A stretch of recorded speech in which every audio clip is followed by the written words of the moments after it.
So, eto na nga mga sangkay ang sobrang laking problema ngayon ng buong mundo. At isa siyempre maaapektuhan dito ay ang ating bansa. Nako, dapat po itong malaman ng bawat Pilipino.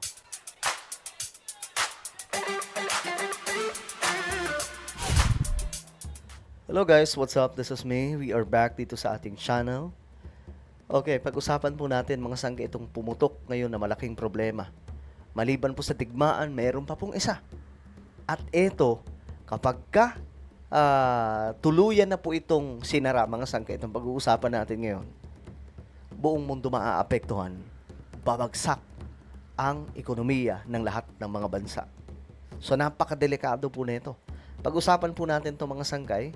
Anyway, bago tayo magtuloy-tuloy sa mga hindi pa po dyan nakakapag-subscribe sa ating YouTube channel, check nyo po sa baba ng video na to, makikita nyo po dyan yung subscribe button. I-click nyo po yung subscribe, i-click ang bell, at i-click nyo po yung all.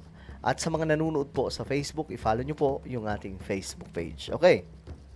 Ito na nga mga sangkay, ang problema po.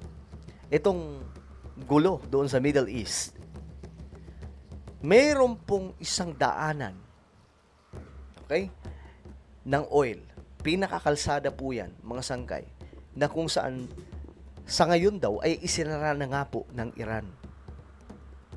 Mahalaga po yun, mga sangkay, na daanan ng mga napuproduce at ine-export na oil. So kapag tuluyan na po itong sinara, naku, yari. Ito na nga, nangyayari ng mga sangkay ngayon yung pagtaas ng presyo ng langis. Balikan natin ang epekto ng sigalot sa gitnang silangan. Kahapon po, tumaas ng halos 2 piso ang presyo ng gasolina. O, kita nyo mga sangkay? Tumaas na. So, hanggang saan aabutin pa yung pagtaas na ito? At ayon sa Energy Department, nagbabadya pa ang patuloy na pagtaas sa mga susunod na linggo hanggat may krisis sa gitnang silangan. Okay. Para po sa inyong kaalaman, para lamang may alam po tayo, kapag mataas ang presyo ng oil, sa merkado, tumataas din po yung mga bilihin. Tumataas ang inflation. Kapag nangyari ito, yung sardinas, magkano ba kayo yung sardinas? Baka madoble pa po ang presyo niyan. Sakit sa bulsa niyan. Dito po natin ma-appreciate talaga yung mga kababayan po natin ng mga magsasaka, yung mga may mga tanim, may mga halamanan, mga sangkay. Ma-appreciate po natin yan eh. Dahil dito sa pagka nasa syudad, wala kang ibang gagawin kundi bumili ng bumili. Wala kang garden eh. So kapag ang bilihin sobrang taas naman, aba, magmantika na lang ta. Magmula po ng simula ng bombaan sa Iran, sinara na kasi ng Iran ang Strait of Hormuz.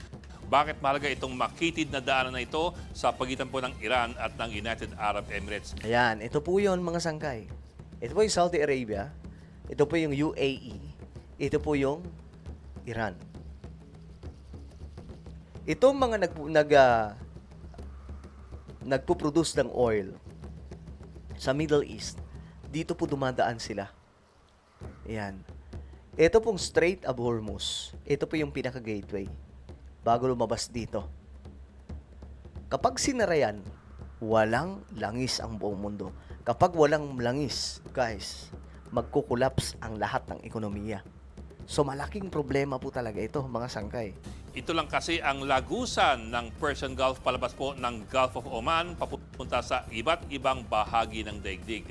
Kung isara po yan, saan dadaan ang mga barko papuntang Iran, Iraq, Kuwait, Saudi Arabia, Bahrain, Qatar at ang United Arab Emirates? Yan na. At higit sa lahat, dito po dumadaan ang 25% ng langis at liquefied natural gas ng buong mundo. 17 million barrels per day sakay po ng mga super tankers. At halos lahat ng langis na ginagamit ng Pilipinas dyan po dumadaan. Kita nyo? Ano ulit yon? Halos lahat ng mga langis na ginagamit ng Pilipinas? Buong mundo. 17 million barrels per day sakay po ng mga super tankers. At halos lahat ng langis na ginagamit ng Pilipinas Halos lahat ng mga langis na ginagamit ng Pilipinas? dyan po dumadaan. Sakit sa bulsa niyan kapag tumaas po yan. Alam mo, walang magagawa dyan si PBBM. Sa tingin nyo, may magagawa dyan ng ating Pangulo? Wala. Kasi hindi naman siya may-ari nun eh. Sabi pa nga, kapag tumataas yung oil, walang kontrol ang gobyerno. Kontrolado po yan ng mga nagpo-produce ng oil. Ang problema, napakadali para sa Iran na ipasara yung Strait of Hormuz. Kita naman po ninyo kung gaano kakitid, 39 kilometers mula Iran hanggang sa UAE. Ang mismong shipping lane, wala pang 3 kilometro ang lapad. Ito pa ang problema. Nagkalat yung mga Iranian naval at air bases sa lugar, pati sa mga isla na nasa daanan pa ng mga barko. Ayun lang. Halimbawa, ang tanker po na lalabas ng Persian Gulf ay dadaan malapit po sa Siri Island na hawak po ng Iran. Ito po yun, yung nasa sulok, yung malit na isla doon sa sulok ng iyong screen. Ito pong Siri Island, yung nasa baba. Ang Siri Island kasi nilagyan ng Iran ng air at naval base at merong anti-ship na Silkworm at Raad missile launchers. Lagpas naman dyan, yan po, ang barko ay dadaan naman sa pagitan ng dalawa pang Iranian-controlled islands na meron ding mga air and naval bases, ang Abu Musa at ang Greater Tunb Island. Ayon na rin sa Iranian state media, naglagay ang Iran ng missile system sa Abu Musa at Greater Tunb. Grabe. Liban po dyan, meron din silang mga base para sa kanilang fast attack missile boats sa mga islang yan. Pagdating naman sa pinakamakitid na bahagi ng Strait of Hormuz, nandyan po yung Larak Island.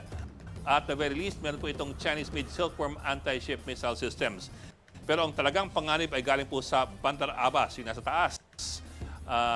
Yan po nasa Hilaga, isang major air at naval base. Nasa Bandar Abbas ang main naval base ng Iran at headquarters ng kanyang naval forces Delikado nga talaga. at mga missile units.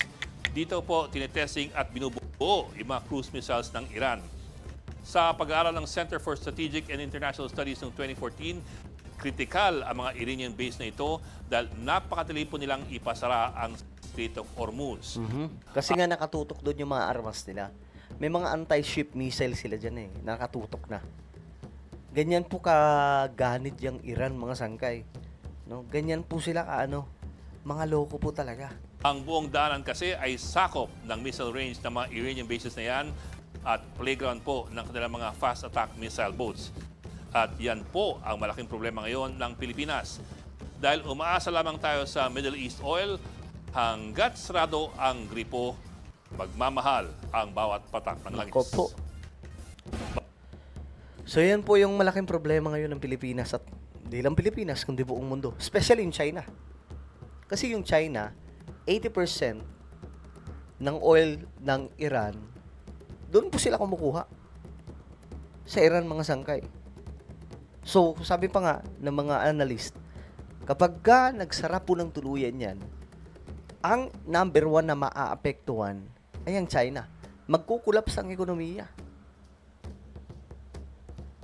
Ang problema nito, di lang naman China di lang naman Pilipinas. Buong mundo ito Buong mundo, mga sangkay, nangangailangan ng oil sa Middle East.